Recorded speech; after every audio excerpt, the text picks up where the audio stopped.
Muy buenos días a todos. Mi nombre es Carlos Súa, soy el subgerente de licitaciones de la Gerencia de Negocios Estatales. En nombre del equipo organizador de la Previsora, les damos una calurosa bienvenida a este evento académico denominado Derecho de Seguros para el segmento estatal sesión 2. Ustedes saben que el mes anterior pues tuvimos nuestra primera sesión. Este evento es organizado por la Vicepresidencia Comercial y en su representación nos acompaña hoy Luisa Fernanda Rosso. Luisa es especialista de la Gerencia de Negocios Estatales, es administradora de empresas de la Universidad de La Salle, es especialista en Derecho de Seguros de la Universidad Externado de Colombia y actualmente cursa la carrera de Derecho. Cuenta con 14 años de experiencia en seguros. Qué Les pena. recomiendo, por favor, cerrar los micrófonos. Trabajamos para... ¿Me ayudan, Sí, yo también le dije. por favor?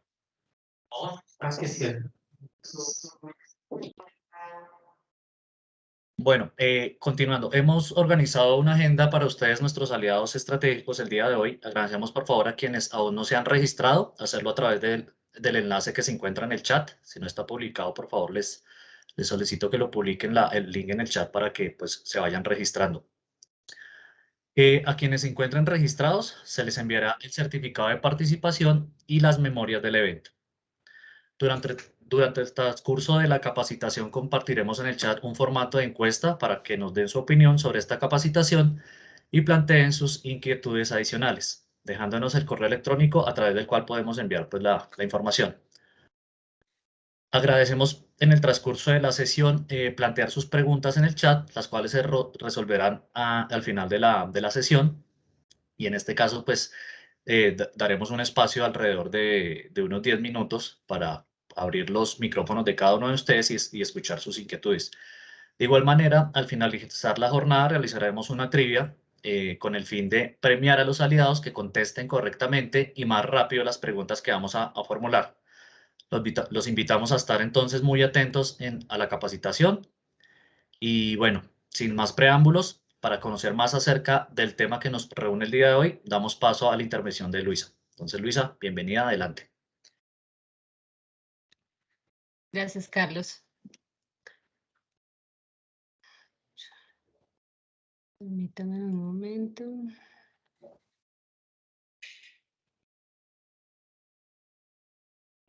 Listo. Muy buenos días para todos. Espero se encuentren muy bien y como les manifestaba Carlos, vamos a dar hoy inicio a nuestra sesión número 2 de Derecho de Seguros dirigida a ustedes, nuestros aliados estratégicos. Permítame, les comparto la pantalla.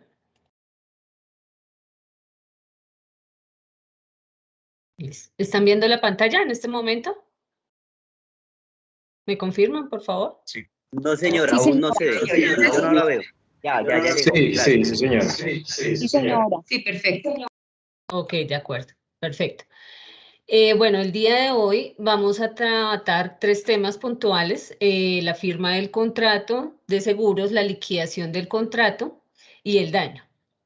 Vamos a iniciar con el perfeccionamiento y la firma del contrato.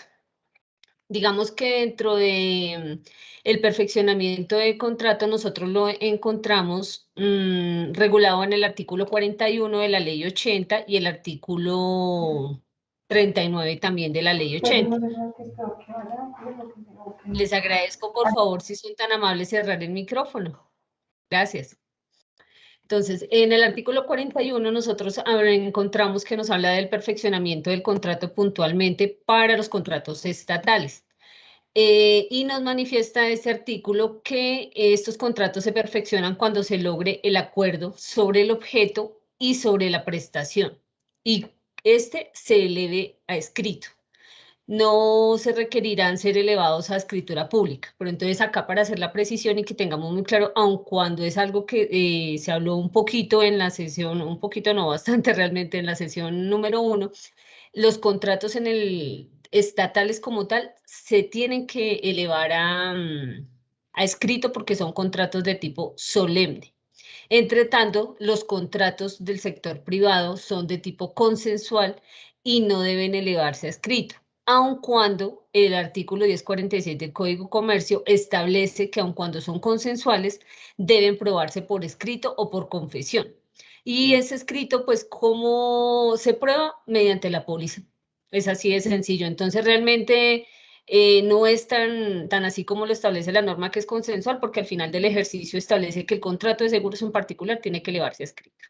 Bueno, dentro del artículo 39 de la ley 80, se establece, como les manifestaba, que este contrato con entidades estatales es solemne, debe estar por escrito, y que pues esto se allana porque hay una serie de particularidades y formalidades con las cuales se debe cumplir en el contrato estatal, ya que sin esto pues obviamente no cumple efecto alguno, dado pues que estos en su contexto están derivados de procesos licitatorios y pues tienen una connotación distinta.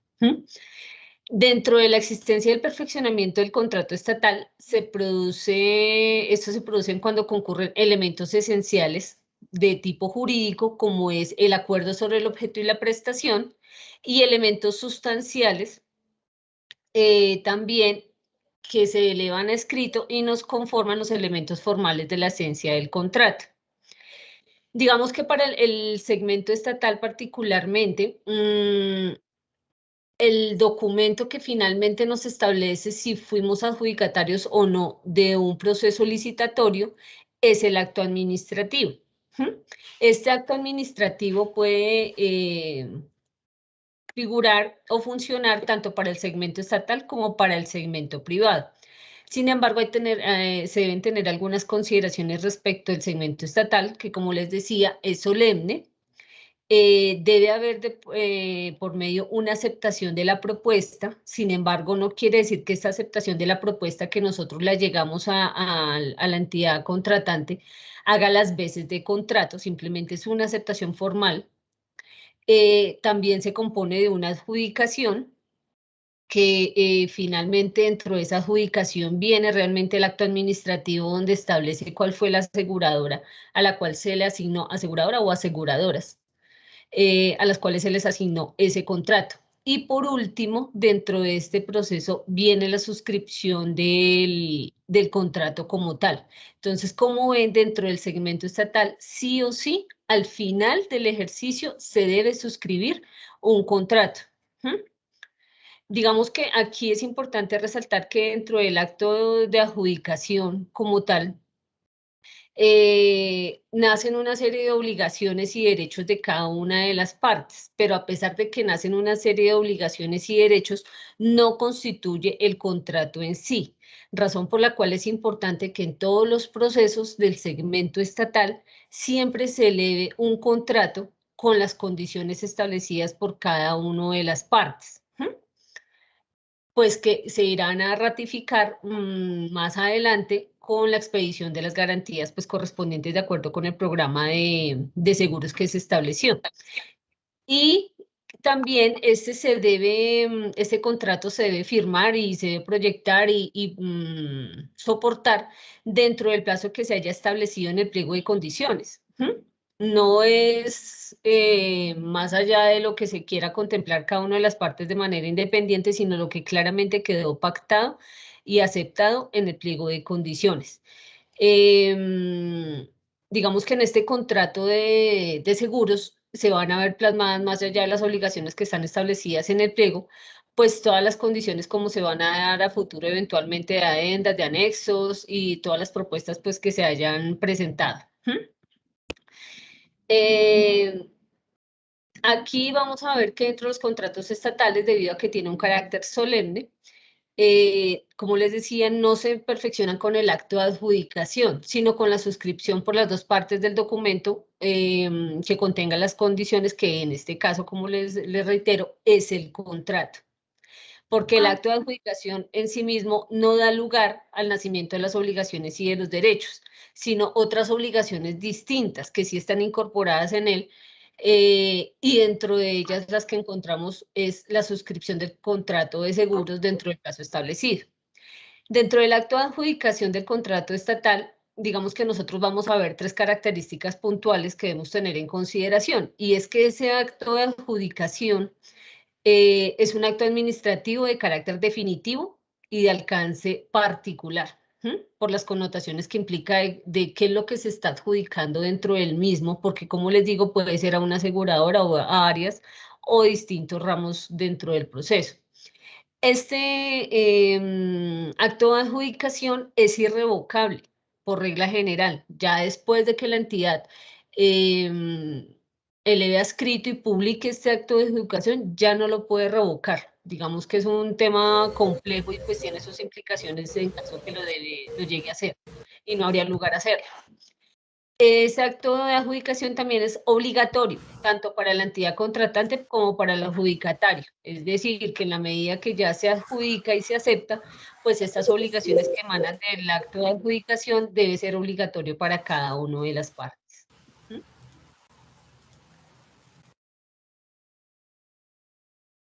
Listo. Vamos a ver algo respecto a la firma del contrato. Aquí, digamos que es importante, como ya les había mencionado, pues que el contrato de seguros para el segmento estatal es de carácter solemne y pues por tanto debe estar escrito. Y que este se perfecciona con la suscripción por las dos partes del documento que contenga las condiciones establecidas y debe ser firmado por las partes.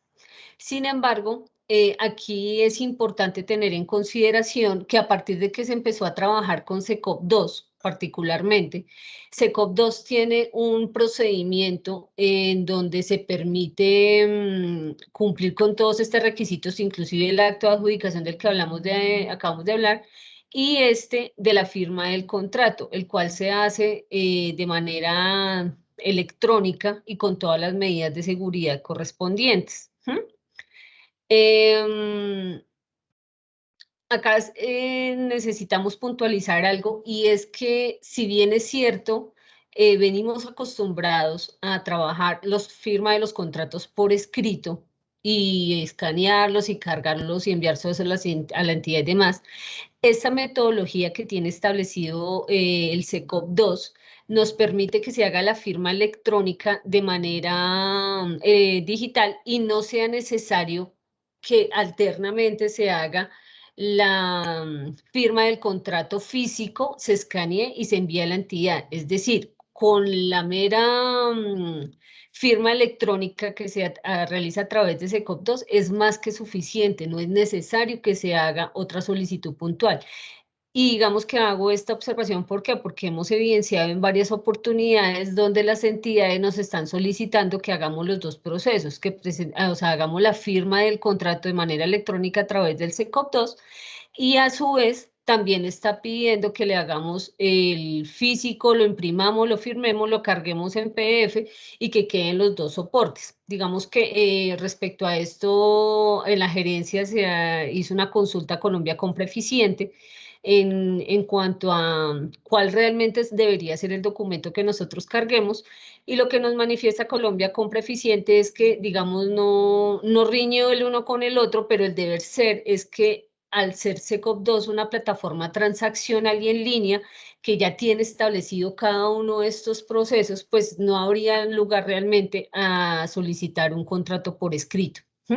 Entonces, ahí pues la importancia de que ustedes, por favor, tengan en consideración esto.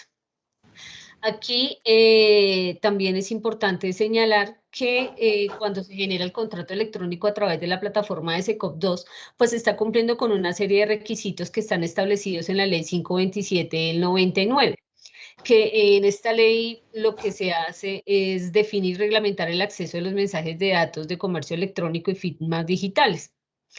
Y específicamente en su artículo 14 nos habla de la formación y la validez de estos contratos y de estas firmas como tal. Y acá, grosso modo, nos manifiesta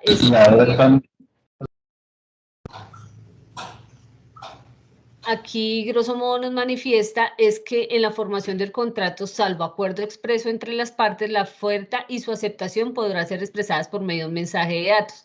No se negará la validez o la fuerza obligatoria a un contrato por la sola razón de haberse utilizado en su formación uno o más mensajes de datos.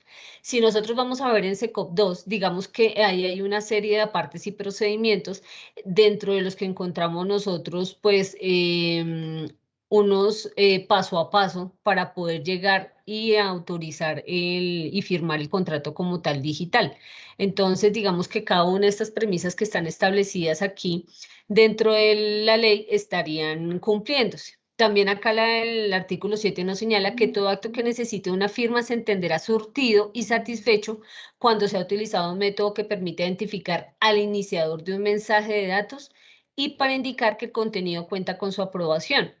Aquí también coge relevancia algo y es que hay unas personas responsables que deben realizar la aprobación de los contratos en la plataforma del SECOP2. Sí, señora.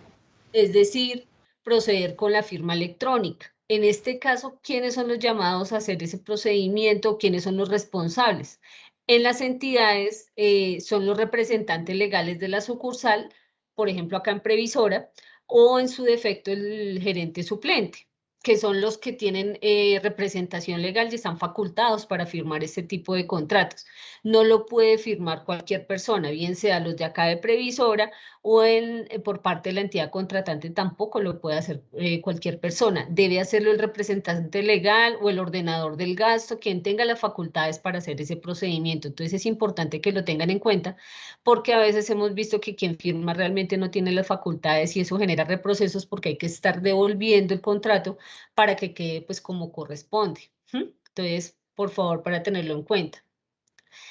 De igual forma, acá esta ley 527, el decreto 2364 determinó que la firma electrónica como los códigos, las contraseñas, datos biométricos o claves criptográficas privadas permiten identificar a una persona en relación con sus mensajes de datos. Entonces aquí sabemos que cuando en este tema electrónico, cuando nosotros nos estamos logueando con nuestro usuario y nuestra contraseña, se están generando una serie de ítems que al final del ejercicio confluyen y conforman un mensaje de datos que al final del ejercicio se ve reflejado como una firma electrónica.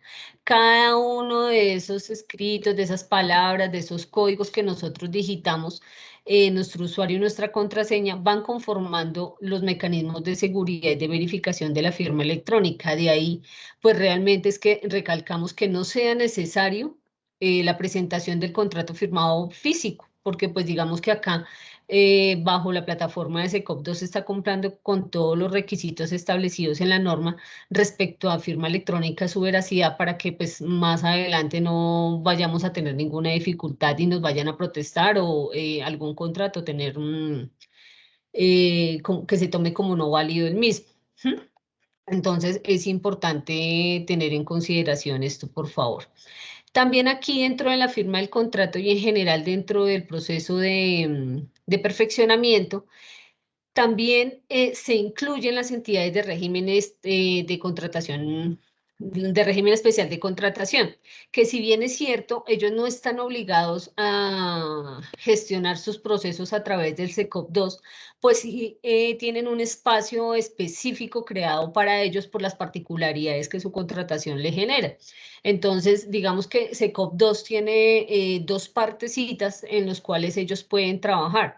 Una es para hacer todo lo relacionado con el tema de publicación para que la gente se entere que se están contratando un proceso para esa entidad de régimen especial de contratación y tiene un segundo módulo de contratación de régimen especial, que así se llama, en donde ellos ya suben todos sus documentos de la gestión contractual, incluido el contrato, con firma manuscrita puntualmente. A ellos, pues digamos que en ese caso particular, sí les sería dable hacerlo con contrato escrito o con contrato electrónico, pues ya dependerá de lo que cada entidad determine, precisamente porque son régimen especial de contratación, ¿sí?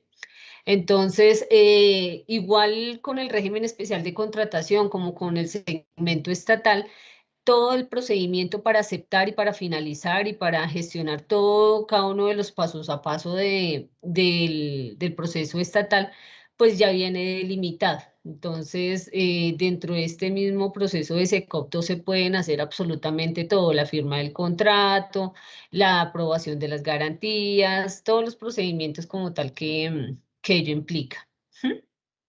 Y pues aquí valga la oportunidad, la cuña, de que precisamente este año ya se va a suplir el espacio para que todas las entidades estén obligadas a empezar a contratar a través de SECOP 2. Este es el año límite, es decir, que a partir del año 2022 ya todas las entidades estatales netamente tendrán que hacerlo a través de esa plataforma. Entonces es importante también que ustedes como nuestros aliados estratégicos coadyuven en la gestión con las entidades, manifestándole que es importante que ellos empiecen a gestionar sus procesos a través de SECOP 2. No necesariamente tienen que hacerlo con una licitación pública, que digamos que de alguna forma es como el proceso más robusto, pero lo pueden hacer con contratos de prestación de servicios, por ejemplo, para contratar personal ahí en la entidad, que son contratos sencillos, pero les va a permitir ir familiarizándose con la herramienta de tal manera que cuando ya llegue el momento en que todos deban salir sí o sí a contratar todos sus contratos, perdón la redundancia, ya tengan un poquitico más de idea cómo es el procedimiento y les quede un poco más sencillo, inclusive los de seguros. Vamos a hablar ahora lo relacionado con la liquidación del daño. Ay, perdón, se me pasó. Liquidación del contrato. Ya, de la liquidación del contrato, perdón. Listo. Dentro de la liquidación del contrato, pues digamos que nosotros vamos a encontrar varias situaciones que es importante poner de premisas para podernos contextualizar y hacer un adecuado proceso de liquidación de los contratos estatales particularmente. Aunque estos mecanismos de liquidación pues operan tanto para contratos del segmento estatal como privados porque pues están regulados realmente por varias normatividades. Entonces, aquí es importante tener en cuenta que el contrato de seguros es un contrato de tracto sucesivo, de acuerdo con lo establecido en el artículo 1036 del Código Comercio. Y también es importante tener en consideración que el plazo de ejecución del contrato generalmente corresponde a la vigencia técnica del seguro contratado por la entidad, ¿sí? A veces tenemos algunos contratos que la duración va a la vigencia técnica, más 2 meses, más 3, más 4. Cada entidad, digamos que dispone eso de manera independiente, no hay dificultades, pero lo que no puede pasar es que la liquidación del contrato se establezca antes de la finalización de la vigencia técnica del contrato o de las pólizas que se contrataron. Entonces, digamos que aquí vamos a hablar de qué es la liquidación del contrato. La liquidación del contrato no es más sino un procedimiento a través del cual, concluida la ejecución del contrato, que como les digo, en la generalidad de la vigencia técnica, las partes cruzan cuentas respecto a sus obligaciones recíprocas, realizan un balance económico, técnico y jurídico del cumplimiento de las obligaciones de cada una de las partes, y lo generan a través de un acta de liquidación. Hay entidades que hacen actas de liquidaciones parciales o actas de liquidaciones totales. Entonces, aquí, ¿qué es lo que se recomienda? Cuando dentro de ese cruce de cuentas y ese balance donde nosotros establecemos qué le debo yo y qué me debe usted, es importante que toda esa minucia quede contemplada dentro del acta. Y en la medida que si hay obligaciones pendientes por cumplir por alguna de las partes, pues no procedería un acta de liquidación total, sino un acta de liquidación parcial, porque quedan obligaciones precisamente por solventar por cada una de las partes. Entonces, eso es importante que quede plasmado siempre, siempre, siempre para no tener dificultades y de esa forma permitir que cada uno tenga claro realmente cuáles son las obligaciones que tiene dentro de ese contrato que aún no ha finiquitado. Encontramos dentro de la liquidación del contrato un marco normativo general, porque pues hay otras normatividades que le pueden aplicar, pero está el general, es el artículo 60 de la ley 80 y el artículo 11 de la ley 1150 de 2007, que son realmente lo que nos habla sustancialmente de la liquidación de los contratos. Los plazos para llevar a cabo la liquidación de los contratos son preclusivos. Por lo tanto, no hay lugar por lo cual, si no tiene lugar en ellos, la entidad estatal pierde la competencia para liquidar el contrato. ¿Qué quiere decir preclusivo? Pues es que tiene tiempo hasta cierto momento. Si usted no ejerce ese derecho o no cumple los requisitos o las condiciones dentro de ese tiempo establecido, pues sencillamente pierde el derecho para poder adelantar los procesos que más adelante pueda usted llegar a tener respecto a esa liquidación del contrato. Pierde pues todas las posibilidades respecto al mismo. Digamos que específicamente dentro de la normatividad no se establece un procedimiento detallado para realizar la liquidación del contrato. Sin embargo, sí se establecen unos límites temporales para poder aplicar ciertas condiciones de la liquidación de los contratos. Por regla general, y eso sí, pues de acuerdo con el artículo 11 de la ley 1150, para los contratos estatales, las liquidaciones deben hacerse de mutuo acuerdo dentro del término fijado en los pliegos de condiciones o en el mismo contrato. Y en caso que no se fije algún término específicamente, debe realizarse dentro de los 4 meses siguientes. Entonces aquí vamos a ver cada uno de estos ítems también para puntualizar las condiciones y las características de la liquidación del contrato. ¿Qué contratos son objeto de liquidación? Para entidades estatales proceden en los siguientes casos puntualmente: contratos de tracto sucesivo, como lo es el contrato de seguros, contrato cuya ejecución o cumplimiento se prolongue en el tiempo, que pueden ser los contratos de cumplimiento, de estabilidad y muchos de estos.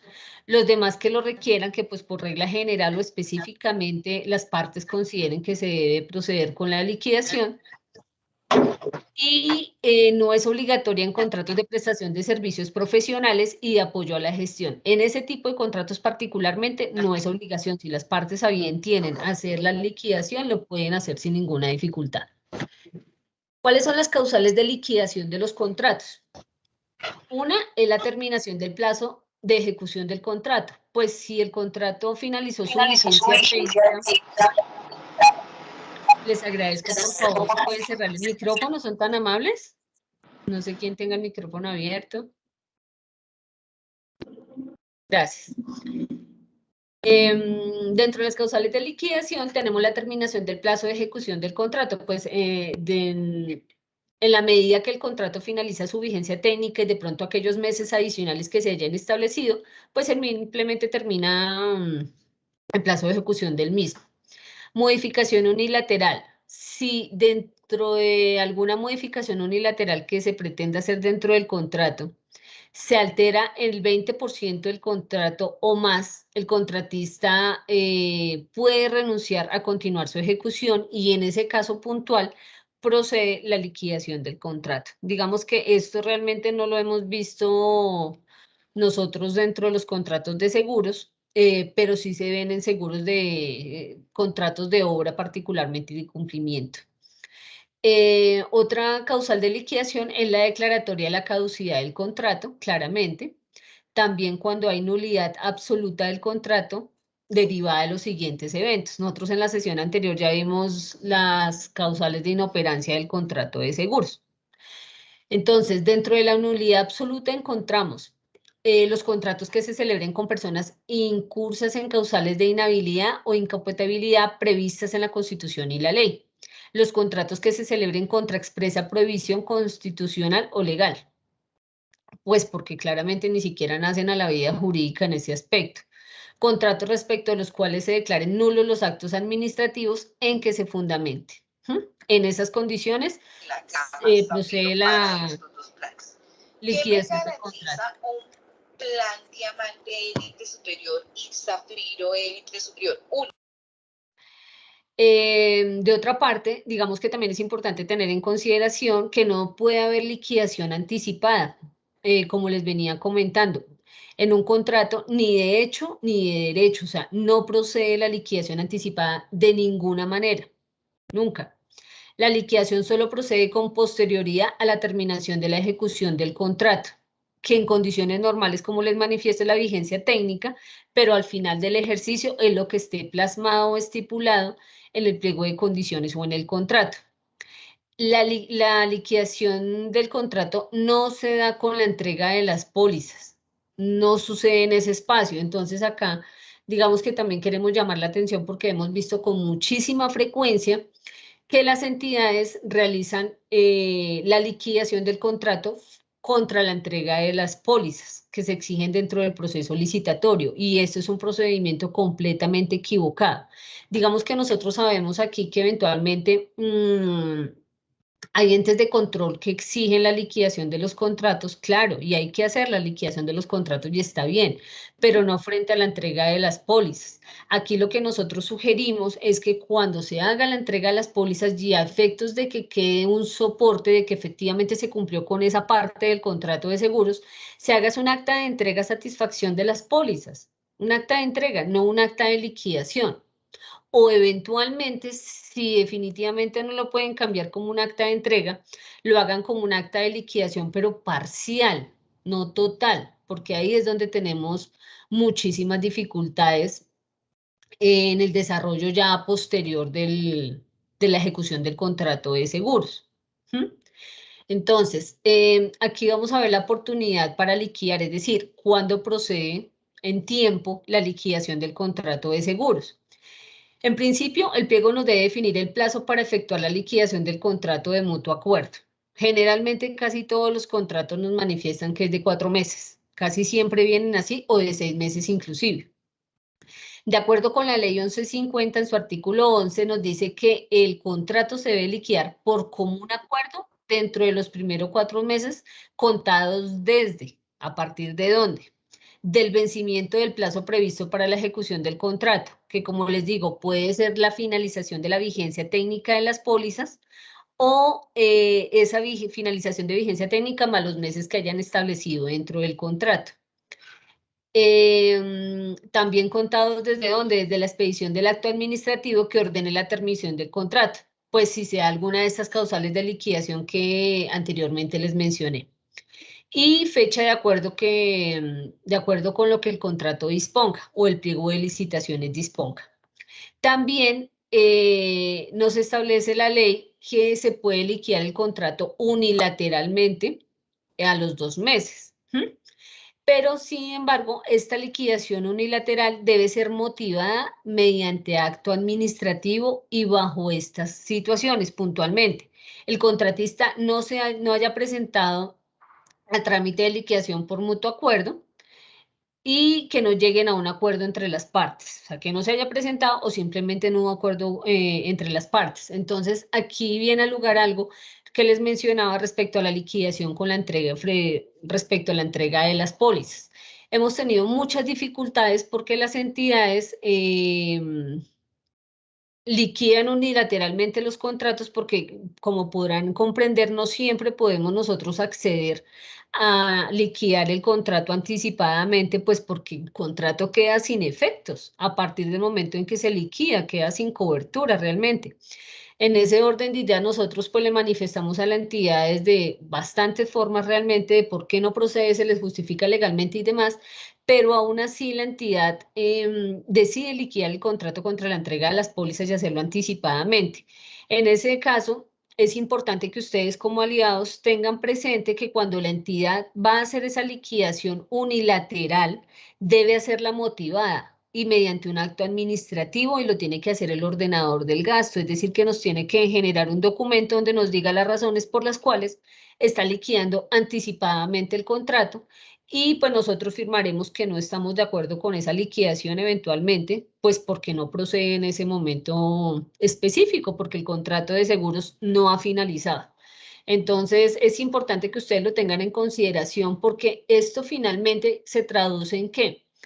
Que se pueden quedar sin cobertura a partir de la liquidación, que si por alguna razón necesitan hacer una prórroga posteriormente de ese contrato de seguros o incluir un riesgo, no se va a poder realizar porque el contrato está liquidado y como está liquidado, pues no se puede revivir. Así de sencillo. Entonces, así tengan posibilidad de ampliar la vigencia del contrato o ampliar los valores asegurados o incluir riesgos de acuerdo con lo que está establecida en la norma, que se les permite hasta el 50% del presupuesto en salarios mínimos mensuales legales vigentes, así tengan esa posibilidad, no lo podrán hacer porque el contrato está liquidado. Entonces, hay que tener muchísima precaución con eso y que ustedes, por favor, nuestros aliados, nos apoyen haciendo esa gestión de entendimiento, de comprensión de cara a los funcionarios que están detrás de las entidades públicas, porque realmente desconocen esta situación y nos generan muchas dificultades realmente. Y por último, la última oportunidad para liquidar está establecida en el artículo 164 del Código de Procedimiento Administrativo y Contencioso Administrativo, que nos establece que es de 2 años, que también o claramente debe ser motivada mediante acto administrativo y vencido el plazo para liquidar unilateralmente. Es decir, que es después de los 6 meses, porque se tienen que dar los 4 meses establecidos para poder lograr hacer la liquidación de común acuerdo. Si esa liquidación de esos 4 meses de común acuerdo no se da, pues continuamos entonces con el plazo de los 2 meses para liquidarlo unilateralmente.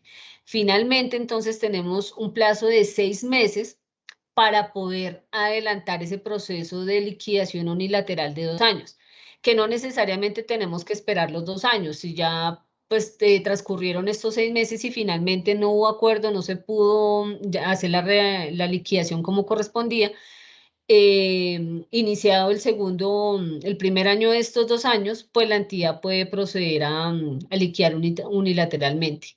Acá es importante también precisar que la única parte que puede hacer esta liquidación unilateral por los 2 años o por los 2 meses realmente es la entidad contratante. Este no aplica para el contratista. Nosotros, por Ministerio de la Ley, no podemos aplicar esa liquidación en el periodo de los 2 años, para que lo tengamos presente, por favor.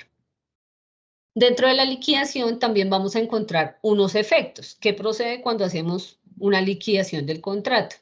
Entonces aquí, importante tener en cuenta que esas pólizas que se generan prestan mérito ejecutivo para el cobro coactivo también y por tanto un título ejecutivo.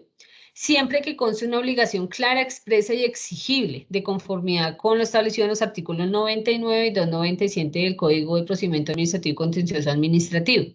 Es decir, esto presta mérito ejecutivo y cobro coactivo siempre y cuando quede establecido en los documentos cuáles son las obligaciones realmente que quedaron pendientes entre las partes y que una de estas no se allanó a cumplirlas. Porque pues si dentro de los documentos que son propios del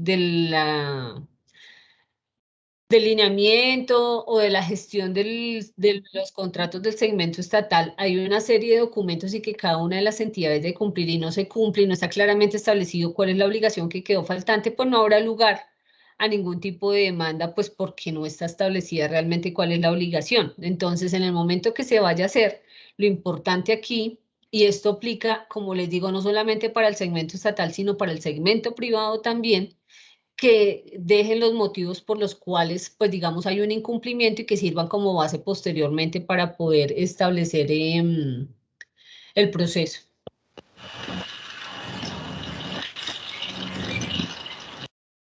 Dentro de esto acá encontramos también la expresión que el contrato ha sido terminado y dado cabal cumplimiento de las obligaciones. Una vez liquidado el contrato sin salvedades, las partes no pueden alegar los mismos hechos. Es decir, si usted terminó y liquidó el contrato, no hizo ninguna observación, todo quedó al día, paz y salvo, sin ninguna anotación puntual, usted después ya no puede venir y pedir o sugerir incumplimientos que quedaron pendientes cuando realmente no quedaron plasmadas dentro del acta de liquidación.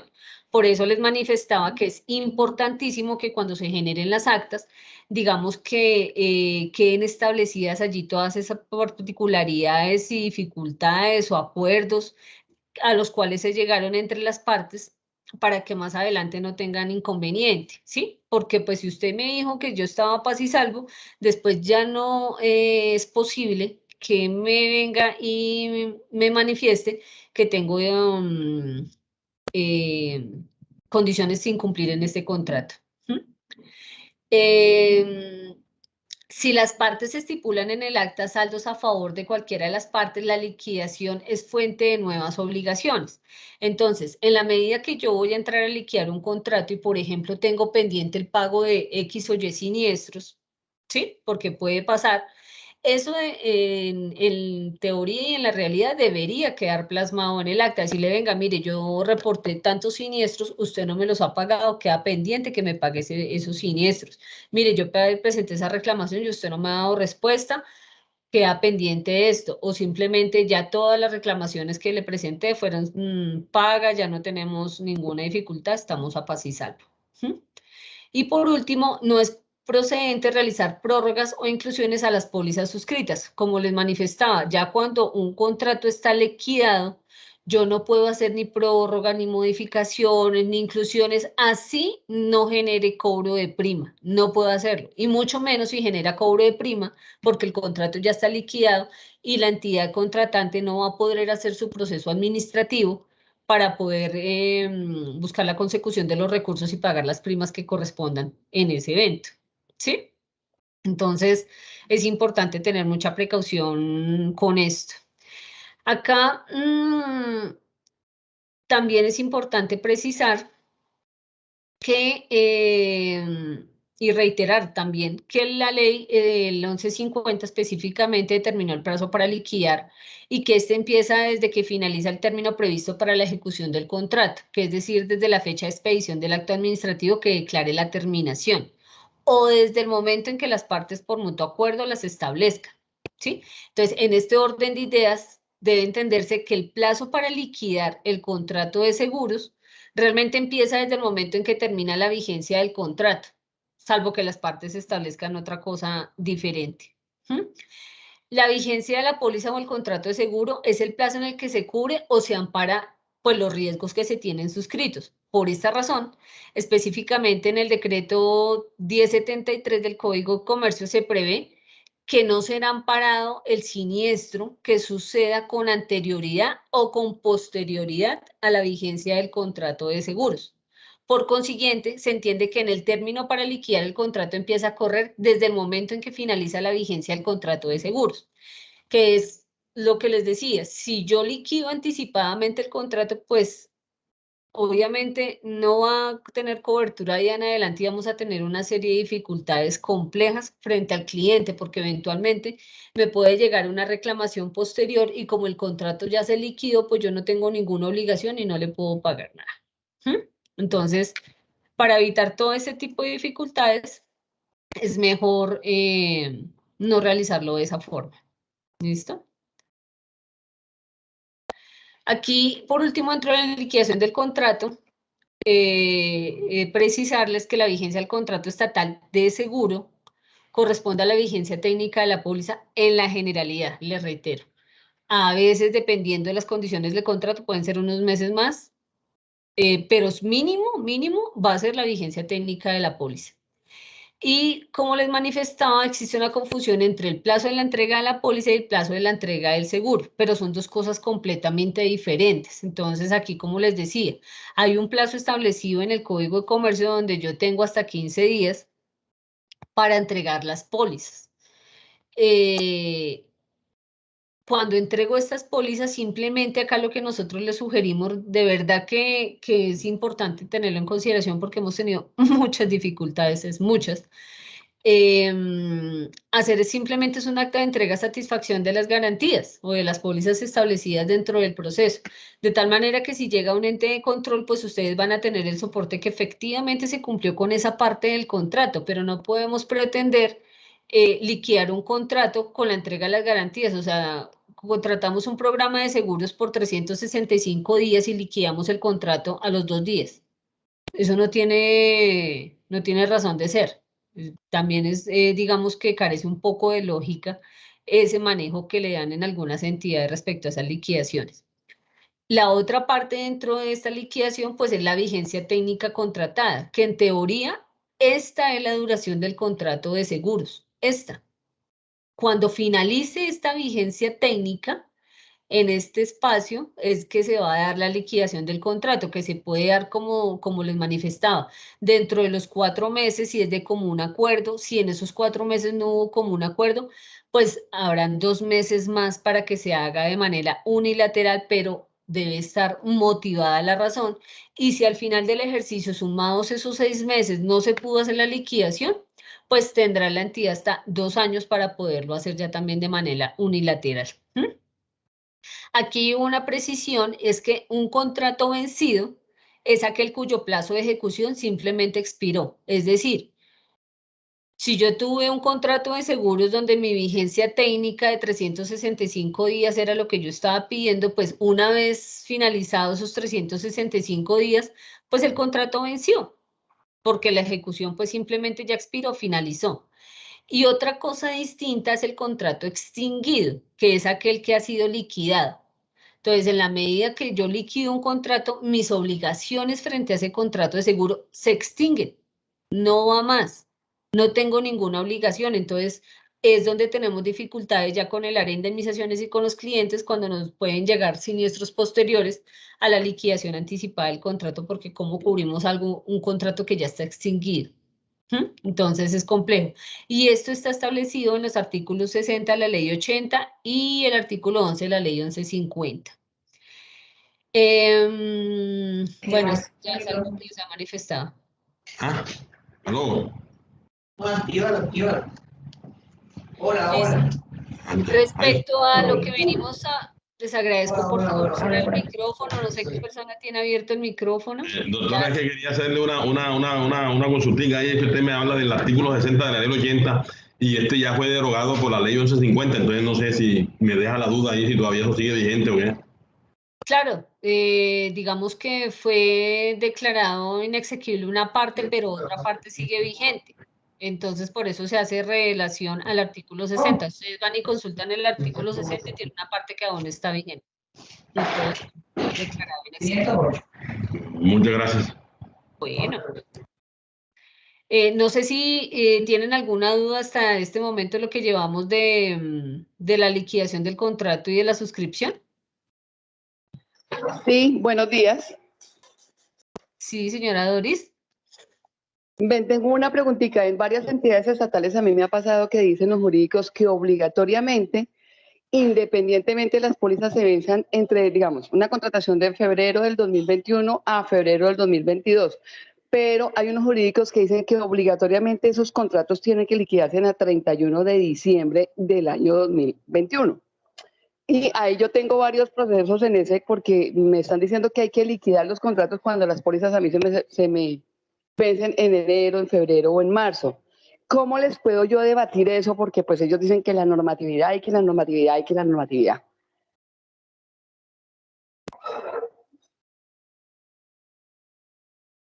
Aló. Estaba hablando con el micrófono Se fue cerrado. la onda de... Ya. Digamos que ahí es a nuestro modo de ver, es una mala interpretación de la norma y también porque ellos están siguiendo los lineamientos de las CIAs, particularmente de la Contraloría. Entonces, ellos lo que pretenden es liquidar los contratos por año fiscal, pero acá lo que ellos podrían hacer es una acta de liquidación temporal del contrato, ¿sí? Para, digamos, poder cerrar ese ciclo fiscal y continuar manteniendo vivo el contrato de seguros sin que tenga ninguna dificultad y procedan con una liquidación anticipada que tiene unos efectos pues graves realmente. Entonces, ahí la sugerencia es que hagan una liquidación parcial. Esa es la mejor solución. Si necesitan hacer liquidación, porque hemos tenido los casos de entidades que dices que tengo que hacer una liquidación porque así me lo exige la Contraloría. Ok, hágala, pero no total, haga una liquidación parcial. Y con eso se subsana esa dificultad. Y ellos hacen las anotaciones respectivas de su año fiscal, lo cierran con tranquilidad y sigue vivo el contrato de seguros. Vale, muy amable, gracias. Bueno, ¿alguien más tiene alguna duda? Listo. Entonces, en ese caso, vamos a continuar con el daño. Les quiero hacer la precisión y recordarles que dentro de lo que les manifestó inicialmente Carlos Javier Súa al inicio de la reunión, vamos al final de la sesión académica a realizar una trivia. Vamos a hacer un concurso de conocimientos y les vamos a dar unos regalitos a aquellos que tengan el mayor puntaje dentro de la trivia que se realice. Entonces, muy importante, por favor, que presten atención a lo que se les está contando aquí. Si tienen alguna duda, pregunten, porque pues también de ello dependerá pues que puedan participar más eficientemente dentro de la trivia, ¿no? Y pues la idea de todo este proceso académico pues es que ustedes también aprendan y si tienen dificultades o inquietudes pues nos retroalimenten para también poder tener conocimiento de esas experiencias que han tenido cada uno de ustedes porque pues cada caso son completamente distintos. ¿Listo? Entonces, mucho cuidado, por favor, mucha atención más bien a los temas que vamos a tratar o que estamos tratando. Listo. Vamos a hablar del daño. El daño en general, porque este daño aplica para todo segmento, tanto estatal como el privado, no es otra cosa sino que el detrimento o el perjuicio causado por culpa de otro en el patrimonio o la persona física o moralmente. Es decir, el daño que yo causo, tanto física como moralmente. ¿Mm? No sé si alguien acá me puede decir cómo se llaman esos perjuicios que son morales. En el modelo de seguros, ¿cómo se le dicen a los perjuicios morales? ¿Alguien sabe? Extrapatrimoniales. Muy bien, pero Germancito, su merced no vale. El aliado, quiero escuchar al aliado. Qué pena, Reina, qué pena. No vuelvo a Pero intervenir. gracias, Germancito, gracias, gracias. Listo, de acuerdo. Digamos que en seguros los perjuicios o el daño se dividen en perjuicios o daños patrimoniales y daños extrapatrimoniales que vamos a ver un poquitico más adelante. Estos daños o este detrimento, este perjuicio que se causa en derecho civil da lugar a una indemnización de perjuicios y en derecho penal da lugar a una sanción penal por los perjuicios pues como tal que se cause. El daño puede ser causado con dolo, porque, y particularmente en responsabilidad civil, ustedes saben que a veces el dolo tiene algunas connotaciones que pueden llegar a cubrirse.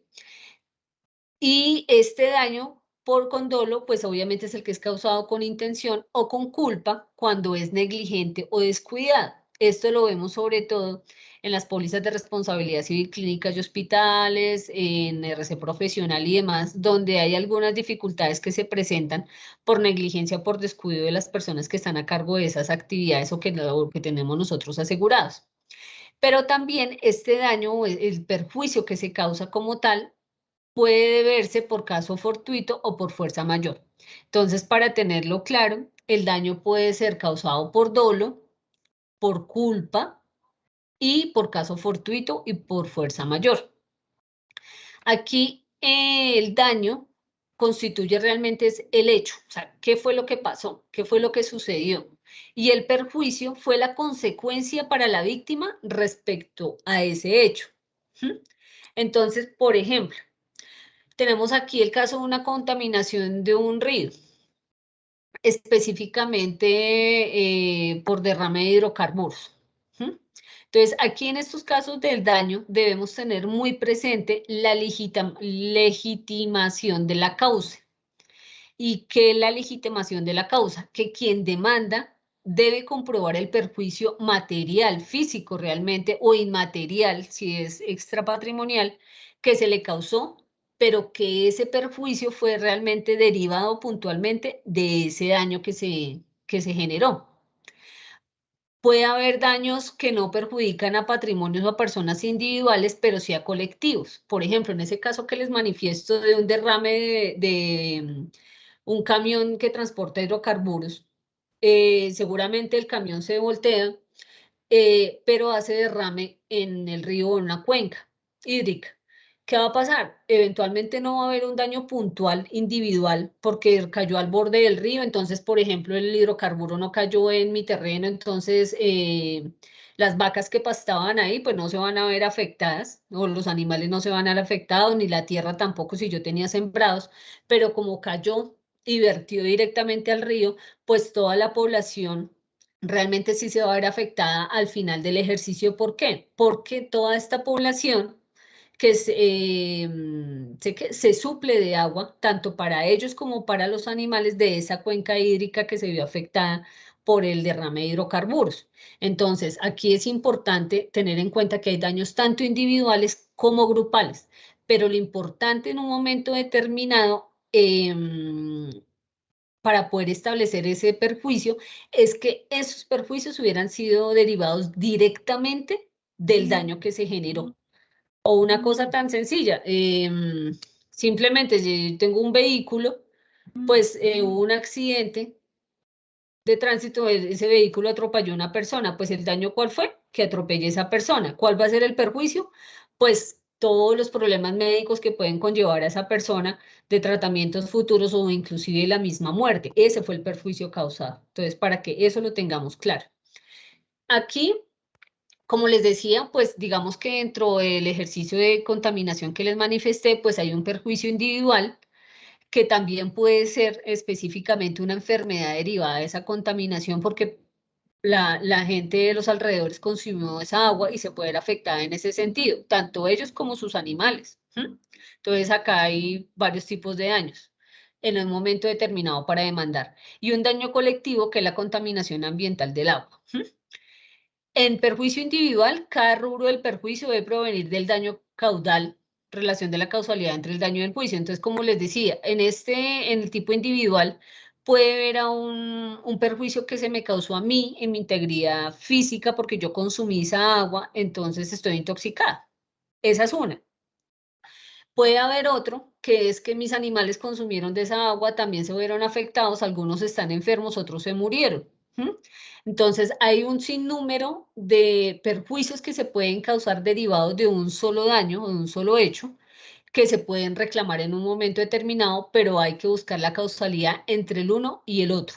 Acá, por ejemplo, hay la situación donde un padre que nunca veló por su hijo y el día de la muerte alega intenso dolor, o sea, hasta que se muere y terrible porque el hijo falleció y todo ese tipo de situaciones, pues realmente no hay ninguna causalidad, pues porque nunca vivió con él, nunca vio por él, entonces pues realmente no hay una integralidad entre el dolor que supuestamente siente y la muerte de su hijo porque pues nunca vio por él. Entonces hay que tener en cuenta eso.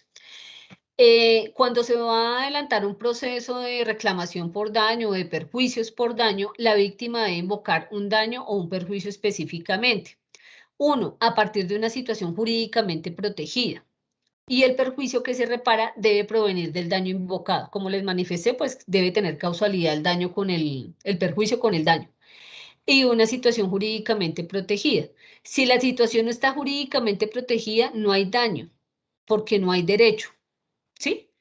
La lesión del derecho de tener vocación indemnizable, es decir, en la medida que ese perjuicio, que no haya un perjuicio palpable, puntual, y que la ley nos establezca que realmente ese puede ser un perjuicio que se cause y se debe resarcir, pues no hay lugar a reclamar ningún derecho en ese aspecto.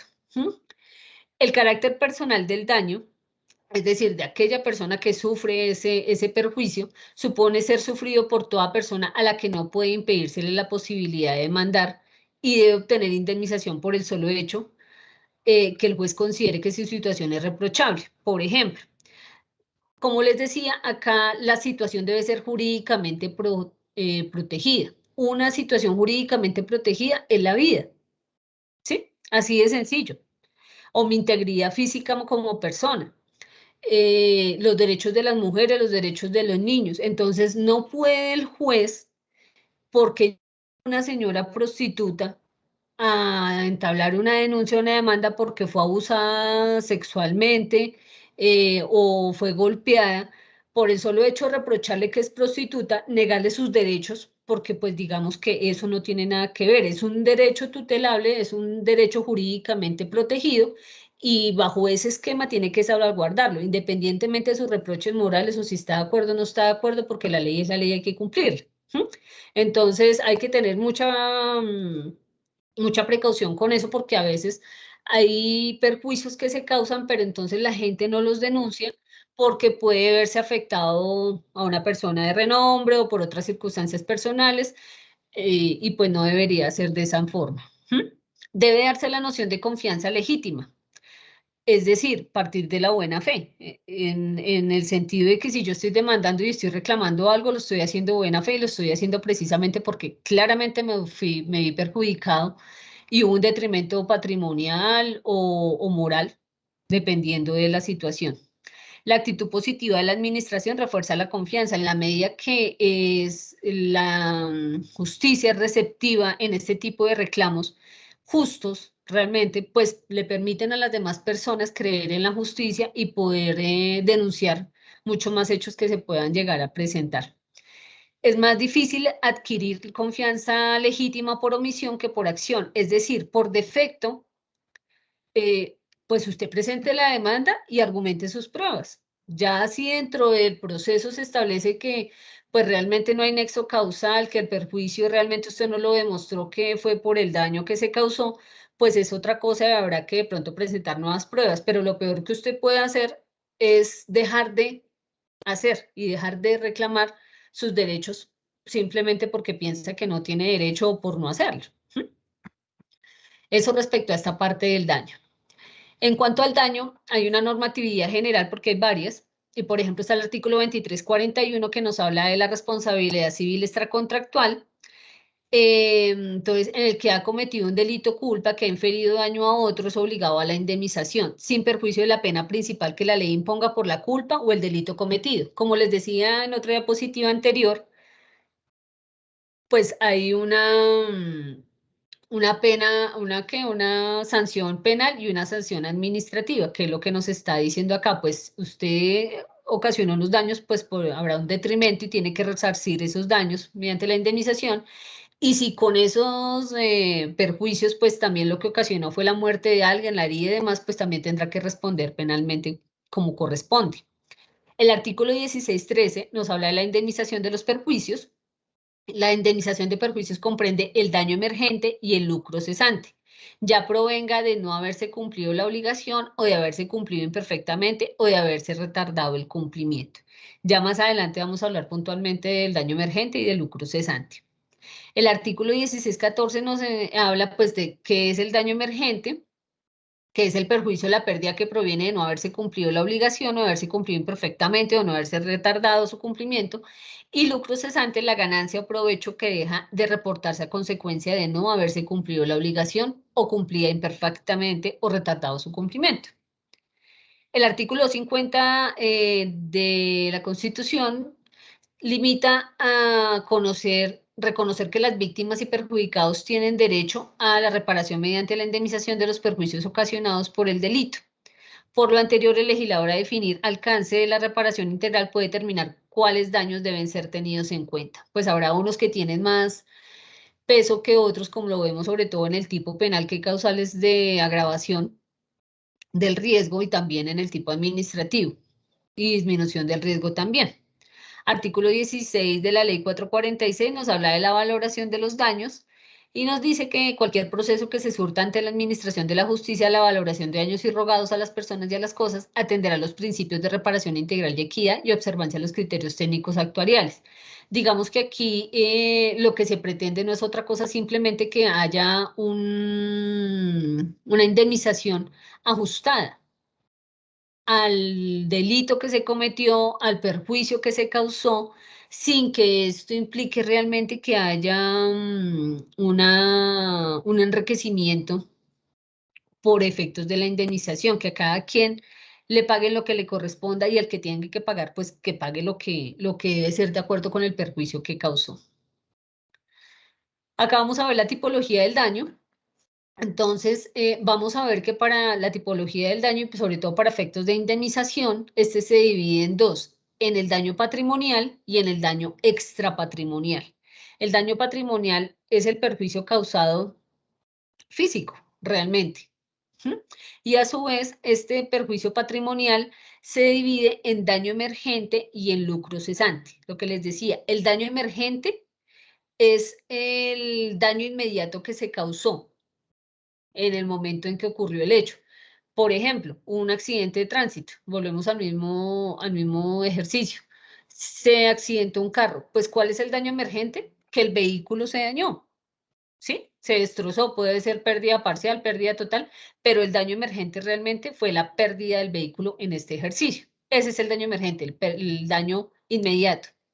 Y el lucro cesante es cuando a raíz de esa situación o de ese daño, me vi perjudicada en otras situaciones. Por ejemplo, ese vehículo que se estrelló o que me estrellaron, resulta que era un vehículo de transporte de alimentos y pues con ese era que yo subsistía y yo ganaba a diario y alquilaba mi vehículo todos los días.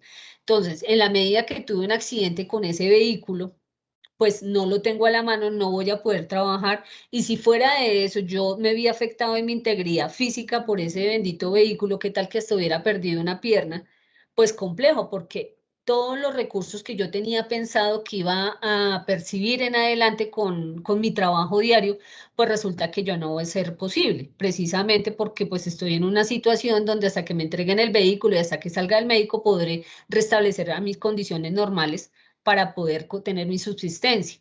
Eso que dejo de ganar o que dejo de percibir con ocasión de ese accidente o de esos hechos, es lo que se configura como lucro cesante. Y pues para eso hay unas condiciones para poder establecer realmente cuánto cuesta. Tanto el daño emergente como el lucro cesante se pueden configurar en estado pasado y en estado futuro.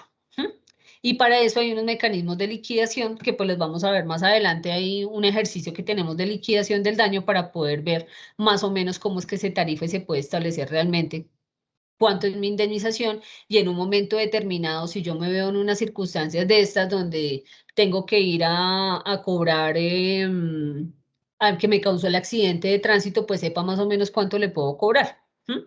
Porque inclusive a veces ni siquiera los abogados saben liquidar. Entonces es complejo. Respecto al daño extrapatrimonial, esos perjuicios extrapatrimoniales pues son los que se causan de manera intangible de alguna forma, no son físicos, son perjuicios psicológicos, morales, a la vida en relación, son estos que a raíz de esos eventos adversos que se presentaron del daño patrimonial, me veo afectado en mi tema moral o psicológico. Entonces, digamos que no solo se produce por muerte, sino por cualquier tipo de sufrimiento, lesiones, detención injustificada, susto, siempre que haya congojo. Ejemplo, inclusive el simple hecho de haber tenido el accidente y no me hubiera pasado nada, pero tuve un susto terrible porque yo vi que esa tractomula me pasó al frente, pues y casi que me lleva al carro, casi me da un infarto. Esa situación puntual me genera un perjuicio extrapatrimonial, un perjuicio psicológico que me va a obligar a ir al psicólogo, a tener terapias, a internarme, a estar incapacitada, no sé, y esa incapacidad eventualmente, si yo trabajo independiente, me va a perjudicar porque esos días que no trabajo no voy a poder recibir sueldo y me va a generar también un lucro cesante específicamente, tal vez no un daño emergente, de pronto sí, porque pues tiene que pagar las citas médicas, eso va por daño emergente, y si dejo de trabajar esos días de incapacidad, pues se va por lucro cesante, y fuera de eso, entonces tengo perjuicios morales, lo que me va a decir, yo ya no puedo montar en carro a raíz de ese susto tan terrible que tuve y resulta que mi herramienta de trabajo es el carro. Entonces, hay muchas cosas que se pueden derivar de una sola situación, de un accidente o de un daño. Entonces, ahí es donde viene también la importancia de que veamos la conexidad entre el hecho y el perjuicio. Dentro de los perjuicios extrapatrimoniales, hoy en día eso ha tenido unas múltiples variaciones, pero hoy en día digamos que está relacionado con el moral y la vida de la relación. La moral, ¿qué es? Son esos perjuicios psicológicos, como el que les acabo de mencionar, ese susto me afectó psicológicamente, yo ya no me puedo montar en un carro, entonces debo ir al psiquiatra, al médico, me genera dificultades, todo ese tipo moral que me genera depresión, tal vez, situaciones de ese estilo más o menos. Y los perjuicios a la vida en relación están enfocados, digamos, como a mi comportamiento en la sociedad derivado de esos perjuicios físicos que tuve. Ejemplo, Resulta que en este accidente de tránsito, resulta que sí pasó la tractomula por el carro, me llevó el carro, tuve un accidente. Les agradezco, por favor, cerrar el micrófono. Gracias. Por ejemplo, en este caso, resulta que iba en mi carro y efectivamente en este caso, en este ejercicio, sí pasó la tractomula y me llevó el carro completamente y me desfiguró el rostro. A raíz de que se me desfiguró el rostro, pues yo ya no voy a poder tener un buen relacionamiento en la sociedad, ya me voy a ver afectado, ya no es lo mismo que yo tenga la cara, inclusive por un ejemplo más puntual, a estas personas que les echan ácido en el rostro. Ellas claramente no van a poder volver a tener una vida en sociedad normal como la que tenían, inclusive de pronto ni vuelven a salir algunas, tienen muchas dificultades. Ese tipo de perjuicios que se dan en mi relacionamiento con la sociedad, que ya no voy a tener por el accidente que tuve, están enfocados a perjuicios extrapatrimoniales a la vida en relación, por el relacionamiento con los demás. Cosas como por ese estilo.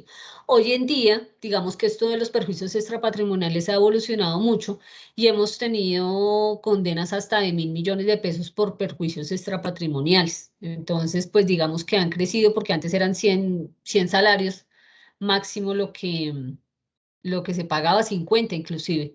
Entonces ya se ha extendido un poquitico más la norma respecto a esto porque la gente ya ha entendido también pues todas las afectaciones que puedan tenerse en ese sentido. Y eso es importante que ustedes tengan en cuenta que con póliza o sin póliza estos perjuicios se pueden cubrir pues a la persona o tengo que cobrárselos a la persona que me causó el daño. ¿Listo? Respecto a estos perjuicios extrapatrimoniales, como les decía, no solo se trata de actividades placenteras de la vida, sino la pérdida en el disfrute de toda actividad cotidiana. No se limita a lesiones físicas, toda molestia que se genere con el entorno físico y social de la persona. Se reconoce a la víctima directa y a sus próximos. ¿Qué es esto de los próximos? Pues porque, por ejemplo, si yo tenía un esposo cuando tuvo este bendito accidente, pues ya mi esposo ni siquiera me va a querer volver a ver la cara. Y de pronto hasta me separo. Mis hijos tampoco me quieren ver la cara. Les da pena, les da terror, les da susto verme con esa cara desfigurada. Eso va a generar también otro tipo de perjuicios que se trasladan a mis cercanos o a terceros. Entonces, eso también es resarcible dentro de este tipo de daño. No es propio de la persona, sino la forma de relacionarse con la sociedad, como les manifestaba específicamente. Listo. En cuanto a la reparación integral del daño, digamos que esto lo que busca no es otra cosa, sino que dejar indemne a la persona como si el daño nunca hubiera ocurrido, ¿sí? O en la situación más próxima a la que existiera antes de su suceso. Si, pues yo tuve un accidente donde, como les digo, se desfiguró la cara, pues habrá que hacer cirugías plásticas varias para poder pretender o más o menos poder llegar de alguna forma a como estaba antes de tener el accidente. El resarcimiento del perjuicio debe guardar correspondencia directa con la magnitud del daño causado, mas no puede superar ese límite. La explicación de esa regla se apoya en un principio general del derecho que está establecido en el artículo 6 de la Ley 446. Y se sintetiza en que si el daño indemnizado es mayor al causado, pues se produce un enriquecimiento sin causa. Y eso no debe pasar, eso está prohibido. Si el daño indemnizado es menor al causado, se genera un empobrecimiento sin justa causa para la víctima. De ahí que sea importante que nosotros podamos tener unas ideas generales de cómo puedo yo liquidar un daño en un momento determinado frente a un siniestro, una dificultad de esas que se puedan llegar a tener. Hay unos modos de reparación, los modos de reparación son pecuniaria, natura y cesación del daño. Dentro de la pecuniaria tenemos pues el de capital que paga la indemnización pecuniaria, o sea, en dinero específicamente. Y hay una reparación de renta que en ocasiones pues a veces es más justa dependiendo del tipo de proceso. Por ejemplo, el caso de muerte o lesiones personales o una persona contaminada por COVID. Por ejemplo, si hay un accidente de tránsito, una enfermedad médica, a veces la indemnización completa en un solo momento tal vez resulta insuficiente por los perjuicios que se pueden causar a futuro, porque hay personas que quedan de por vida lisiadas y la indemnización que reciben en un momento no les alcanza. Entonces ellos prefieren, dependiendo cada situación, establecer unas rentas mensuales donde se cubran todos los gastos que se tienen establecidos, no sé, enfermera, medicamentos, traslados, hospitalizaciones, cosas por el estilo, que al final termina siendo más onerosa para el causante del daño, pero más beneficiosa y más justa para aquel que sufrió el daño. ¿Mm? Tenemos una reparación in natura que compensa el derecho lesionado por otro equivalente.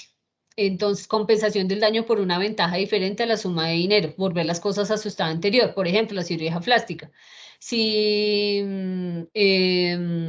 no sé, resulta que me estaba operando algo del rostro y que me estaba respingando la nariz, ejemplo, por decirlo, y resulta que la nariz me quedó muy marranita, muy respingada y no me gustó, pues lo que puede hacer simplemente es, en la medida que se pueda, retroceder ese procedimiento quirúrgico y dejarme la nariz como yo la tenía y ahí no hay ninguna dificultad y se compensa esa lesión que se presentó. Y es equivalente.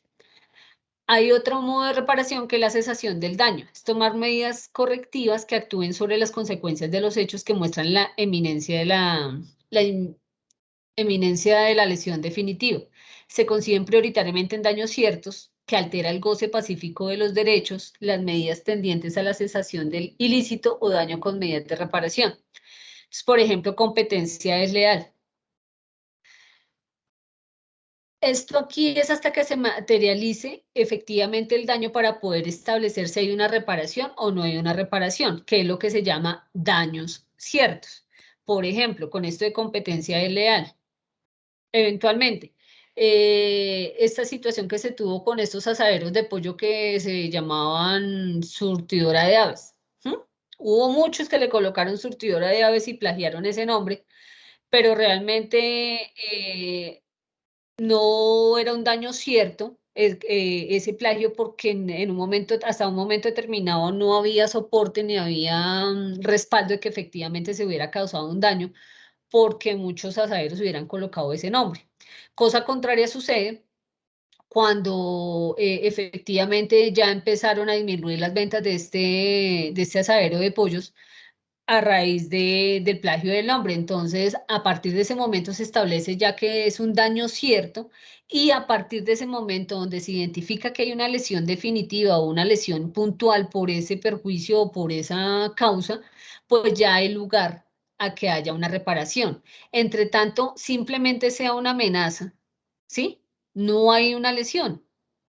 Por lo tanto, eso se considera que es una amenaza eventual y no se repara ningún daño en ese sentido. Hay que esperar que efectivamente haya una lesión, haya un daño cierto para que haya un lugar a una reparación.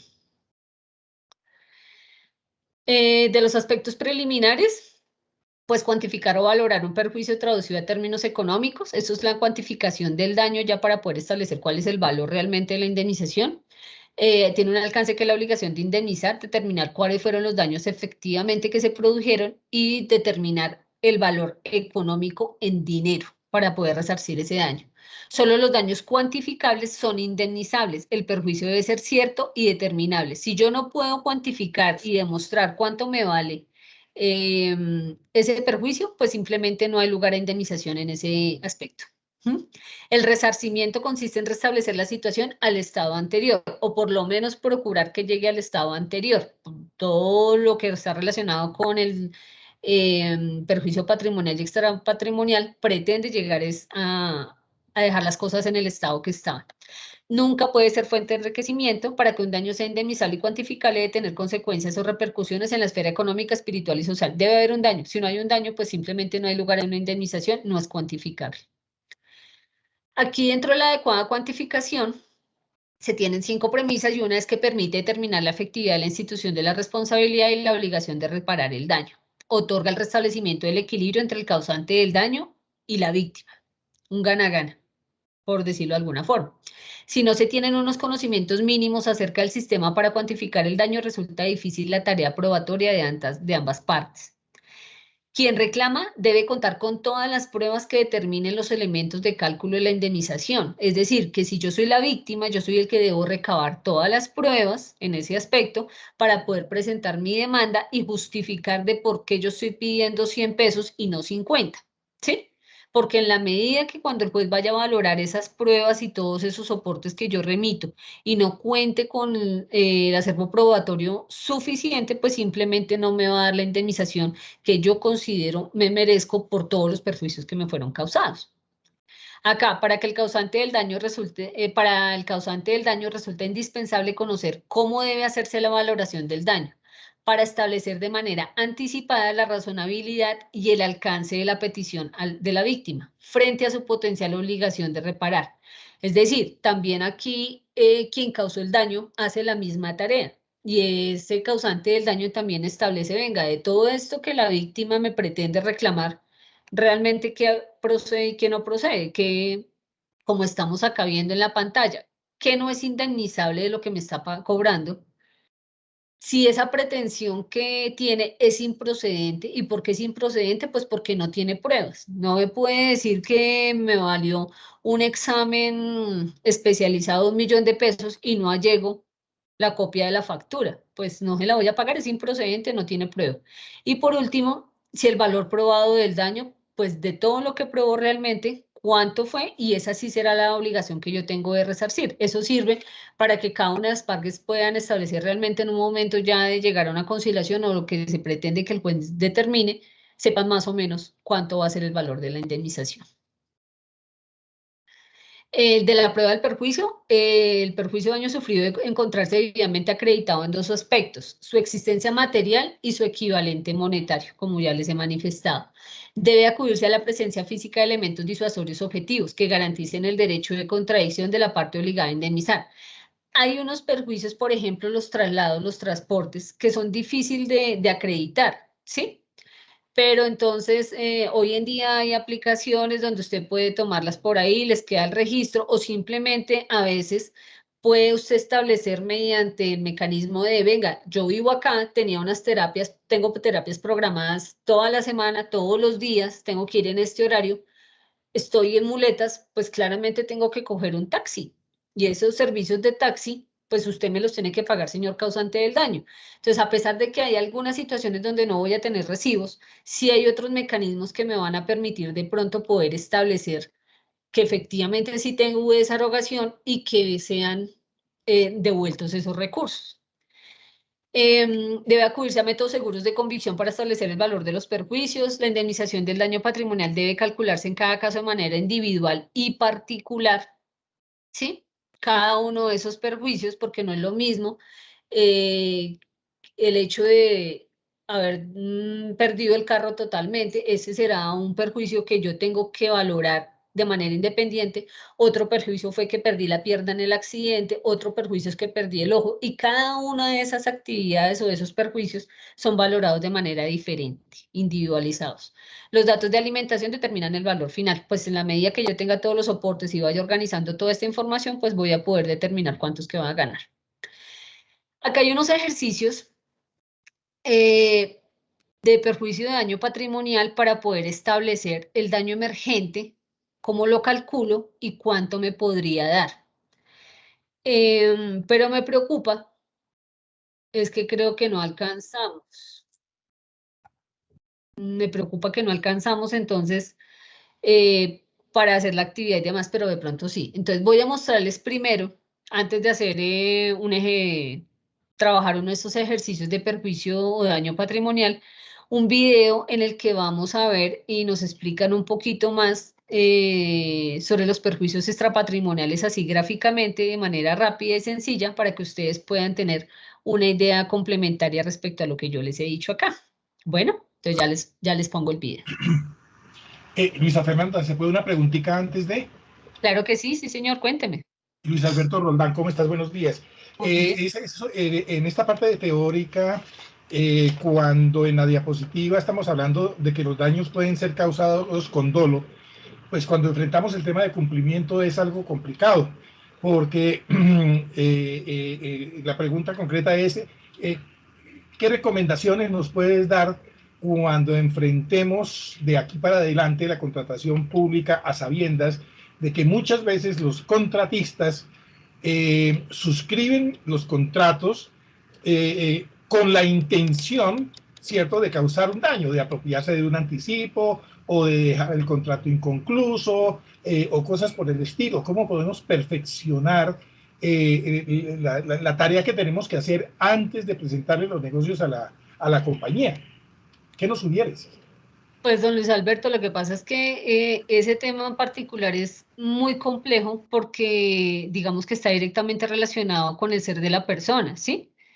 Y yo puedo ver perfectamente, y yo que trabajé en cumplimiento, pues lo sé, yo puedo ver a una persona y yo digo, no, esta persona es seria, honesta, ha hecho sus trabajos, no tiene ninguna mala intención, sus estados financieros muestran bien, la experiencia también, ha ejecutado estos contratos y con base en todo ese análisis que se hace objetivo y subjetivo del cliente, pues yo determino que es un cliente adecuado para poderlo garantizar. Y vaya, cuando vemos la realidad resulta que no es así, ¿sí? Pero realmente es muy difícil, don Luis Alberto, poder uno establecer un mecanismo que diga, venga, es que yo voy a establecer este checklist o estas condiciones y basado en eso voy a poder determinar a futuro si presento este negocio o si se lo otorgo o no se lo otorgo, porque es que depende de muchos factores. Inclusive hay clientes que hoy los podemos estar viendo y son lo mejor. Tienen súper estados financieros, están muy bien acreditados, cumplen con sus obligaciones, pero resulta que desafortunadamente al cabo de 2 años tuvo una quiebra, por la razón que hubiese sido, no ni siquiera que hizo fraude, sino tuvo una quiebra, algo pasó, y nos afectan la garantía, pero ¿quién iba a saber que en 2 años el personaje se iba a quebrar? O sea, son cosas que realmente se escapa de la voluntad de tanto del suscriptor de poder establecer eso. Sin embargo, pues sí ustedes a veces como aliados conocen algunos clientes en particular cuál es su comportamiento, porque tampoco podemos desconocer que sí se sabe de muchos que tienen un mal comportamiento, mal hábito de pago, no cumplen sus obligaciones, no terminan las obras, están como en 50 frentes de trabajo y no tienen las personas adecuadas para cubrir esos frentes de trabajo, ¿sí? Eso sí lo conocen a veces ustedes y de ahí depende pues entonces la retroalimentación y decir, venga, definitivamente este señor yo como que no lo presento y de pronto por otro lado, ¿sí? Pero realmente no hay un mecanismo idóneo donde yo pueda establecer eso, estimado aliado. Pues a mi modo de ver, ¿no? Pueda que tal vez haya otro, pero realmente es que es muy complejo, no hay mecanismo para hacerlo. Muchas gracias. Sí, señor. Bueno, voy a mostrarles el video. Ah, ¿qué se me dice acá? Ya. ¿Se escucha el video? No, no se escucha. No se escucha. Ya permítame comparto con sonido. Fue lo que me faltó. Incluir equipo de sonido, ya. Ahora sí. ¿Qué debemos entender por daño moral? Bueno, el diccionario jurídico nos define al daño moral como aquel daño que afecta la vida de una persona en su bienestar, honor o imagen propia. El Código Civil Federal lo considera como la afectación en los sentimientos, afectos, creencias, decoro, honor, reputación, vida privada, configuración y aspecto físico de una persona. Ahora bien, ¿cuándo podría considerarse que existe un daño moral en contra de alguien? Bien, esta figura del derecho civil suele ser malinterpretada o incluso confundida con lo que respecta a daños y perjuicios, por lo que para poder explicar mejor la figura del daño moral, te voy a poner dos ejemplos. 1. Sara acude al Seguro Social para atender su parto por cesárea. Por cuestiones desconocidas, el parto se complica y concluye el médico por realizar una histerectomía, es decir, la extirpación total del útero, lo que la deja estéril de forma total. Sara ni su esposo firmaron un consentimiento informado respecto a la histerectomía realizada y tenían planes para formar una familia más grande, por lo que ante la alteración al cuerpo de Sara recurren a pedir una indemnización. En este caso encuadra un daño moral y se puede diferenciar en gran medida de daños y perjuicios, ya que la cirugía no autorizada no conllevó como tal un menoscabo al patrimonio de Sara, es decir, daños, ni tampoco conllevó que se impidiera continuar con su trabajo o una ganancia lícita, por lo que tampoco existe un perjuicio. Sin embargo, sí se daña la vida privada, sentimientos, configuración y aspecto físico de Sara, por lo cual se puede acudir a juicio a demandar al médico por daño moral. Ejemplo 2.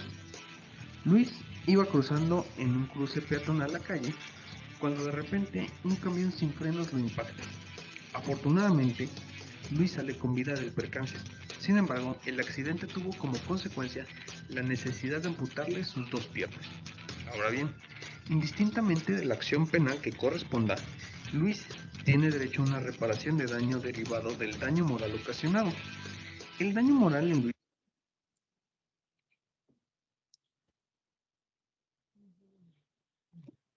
Se suspendió la grabación, Sí, el audio. llega hasta ahí. Pues finalmente es establecer el daño moral de Luis es el perjuicio de la pérdida de sus piernas. Entonces espero que de pronto con este video les haya quedado un poco más claro el perjuicio patrimonial realmente y la diferencia frente al perjuicio, perdón, el perjuicio extrapatrimonial frente al perjuicio patrimonial. ¿Listo? No sé si tienen alguna duda hasta acá. Listo. Entonces vamos a hacer un ejercicio. Todo claro. Gracias. Vamos a hacer un ejercicio de liquidación del daño específicamente del daño emergente. Entonces esto ya lo hemos hablado, que el daño emergente pues es la pérdida o el perjuicio inminente o el que se genera en su momento de que ocurre el hecho. El daño emergente conlleva que algún bien económico salió o saldrá del patrimonio de la víctima, o sea que se perdió algo. Ese daño emergente conlleva eso. Entonces, para todo este tipo de perjuicios, pues hay una serie de formulaciones, pero a mi modo de ver, de pronto es uno de los más sencillos, sin querer decir que efectivamente el cálculo sea de lo más sencillo, pero pues funciona en ese aspecto. Permítame un momento, por favor, ya. Listo.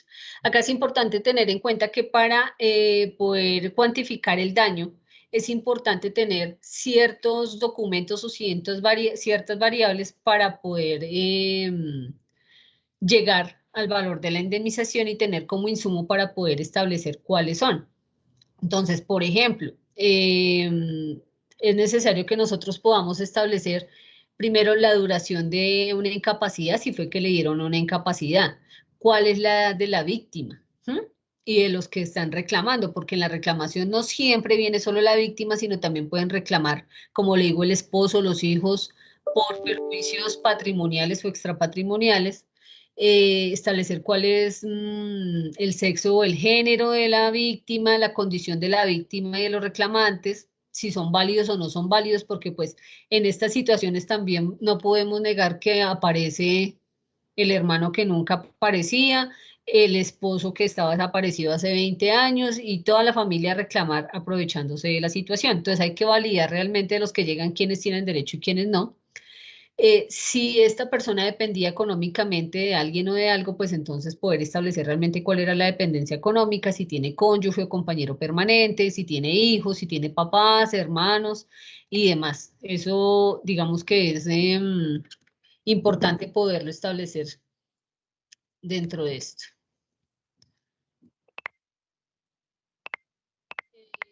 Aquí también es importante, digamos que dentro de los insumos que se tienen en cuenta para la liquidación, es tener a la mano las tablas de mortalidad. La Superintendencia Financiera de Colombia publica unas tablas de mortalidad y esas tablas son las que se usan para poder establecer de acuerdo con los rangos de edades cuáles serían los porcentajes que se tienen en cuenta en un momento determinado para la liquidación, bien sea daño emergente o de lucro cesante. Ahí se establecen la tabla normal de mortalidad para personas válidas y para personas inválidas, ¿sí? válidas son los que no tienen ningún tipo de enfermedad y las inválidas pues las que tienen algún tipo de dificultad. Generalmente salen cada año unas resoluciones con esas tablas de mortalidad porque se van actualizando año a año, entonces es importante tenerlas al día generalmente.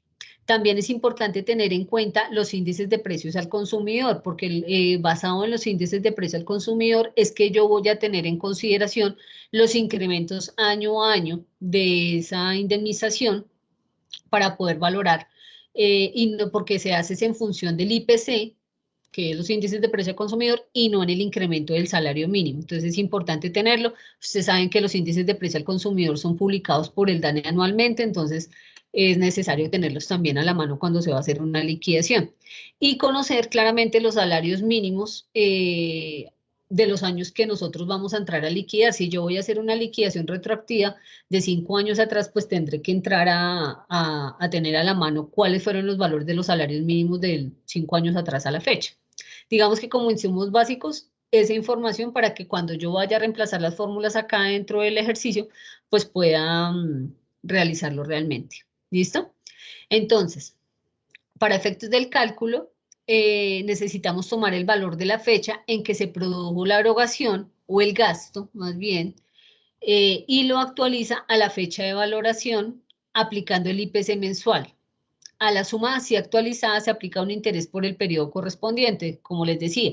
Si el gasto yo lo tuve hace 6 meses, pues tengo que traer a precio presente cuánto me equivalió ese gasto que se tuvo. Entonces aquí la fórmula inicial es RA, que es igual a RH. El RH es la renta histórica realmente y el RA es la renta actualizada. Entonces, yo tomo el IPC final sobre el IPC inicial y lo multiplico por la fecha de liquidación. Acá tengo la fecha de liquidación y la fecha del año.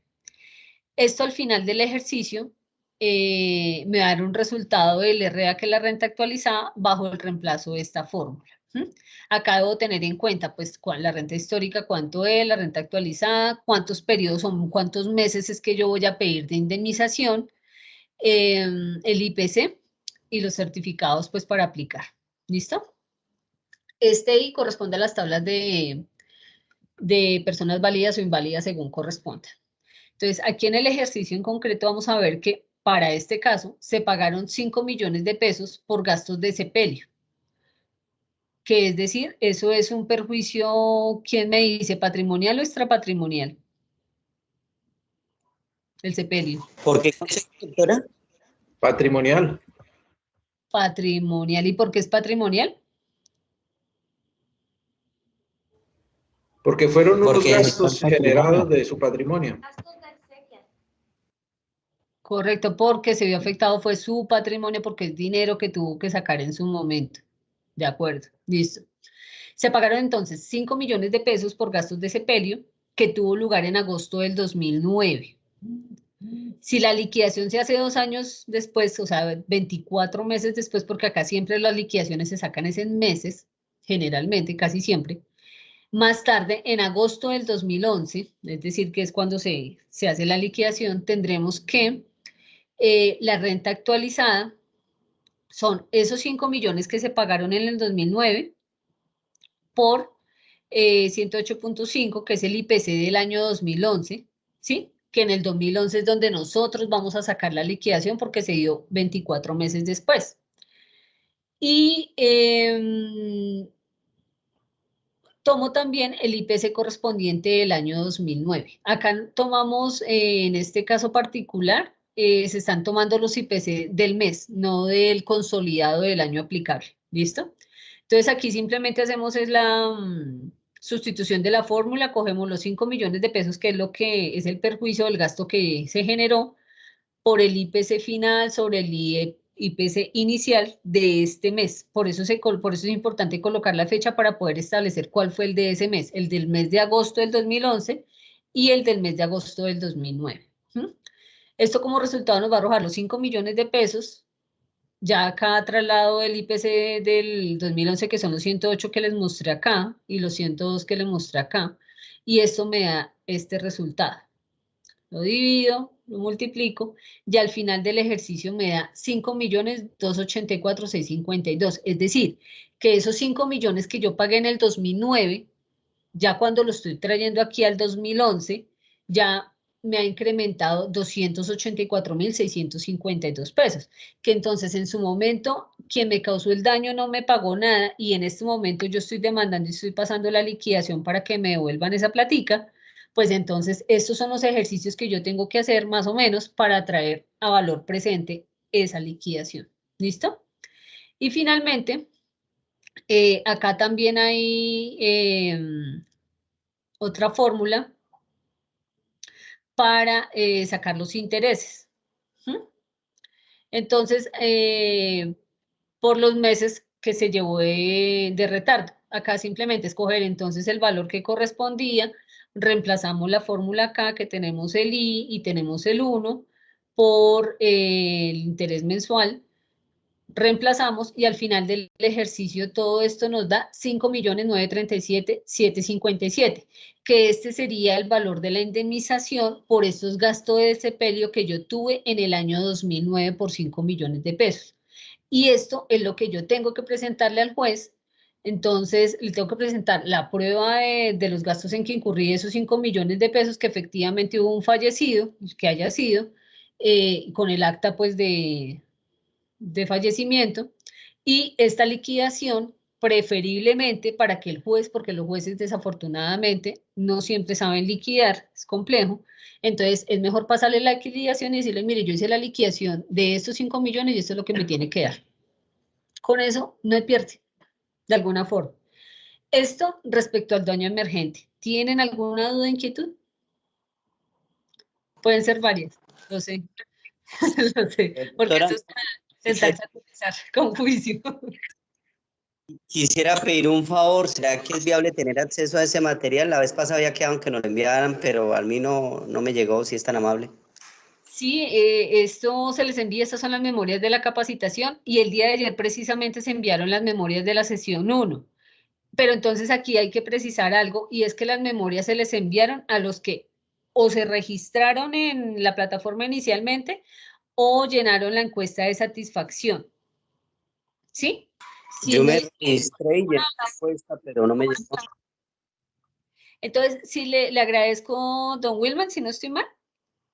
¿Sí? Sí, señora Wilma, Su gracias. merced me regala un correo y yo se las comparto, no hay problema. Los que no les haya llegado me regalan un correo y yo se los comparto porque ya se enviaron el día de ayer. Se les envió el video y se les enviaron las memorias. ¿Sí? Ah, bueno, gracias. Le escribo acá en el... Doctora, una pregunta. Señora. Señor, perdón. Jaime Alejandro Martínez desde Villavicencio. La letra I, o sea, el 0.0048 ¿es una constante? No, es un interés, la tasa de interés que estaba aplicable en ese momento. Ah, esa es la tasa de interés que se aplica en ese mes. Sí, señor, correcto. Que estaba vigente. ¿En el mes inicial o en el mes final? En el mes en que se está trayendo valor presente. Ok, en el mes final. No.